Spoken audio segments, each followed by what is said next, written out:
পাওনা টাকা চাওয়ায় প্রকাশ্যে ব্যবসায়ীকে মারধর করলেন সদ্য বহিষ্কৃত যুবদল নেতা। ঘটনার ভিডিও এখন ভাইরাল। ফেনীর পরশুরাম উপজেলার উত্তরবাজারে শনিবার বিকেলে এই ঘটনা ঘটে। ব্যবসায়ী সুমন হোসেন জানান, পুরনো বকেয়া টাকা চাইতেই দক্ষিণ কোলাপাড়া ওয়ার্ড যুবদলের সভাপতি সায়েম ও তার ভাতিজা ফয়সাল সহ কয়েকজন মিলে তাকে দোকানে টেনে হিঁচড়ে মারধর করেন। ঘটনার 5 মিনিট 40 সেকেন্ডের একটি ভিডিও রাতে সামাজিক যোগাযোগ মাধ্যমে ছড়িয়ে পড়লে মুহূর্তেই বিষয়টি ভাইরাল হয়। ভিডিওতে দেখা যায় কয়েকজন যুবক মিলে সুমনকে টেনে বাইরে নেওয়ার চেষ্টা করছে।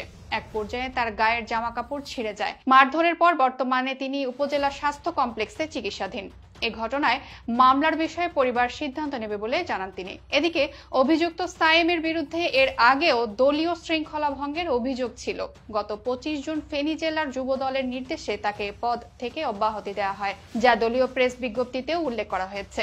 তবে ঘটনার পর থেকেই অভিযুক্ত সায়েমের ফোন বন্ধ থাকায় তার বক্তব্য নেওয়া সম্ভব হয়নি। পরশুরাম পৌর যুব দলের আহ্বায়ক মোস্তফা খোকন বলেন, সায়েমের বিরুদ্ধে দলীয় নিয়ম ভাঙার অভিযোগ প্রমাণিত হওয়ার প্রায় 17 দিন আগেই তাকে বহিষ্কার করা হয়েছে।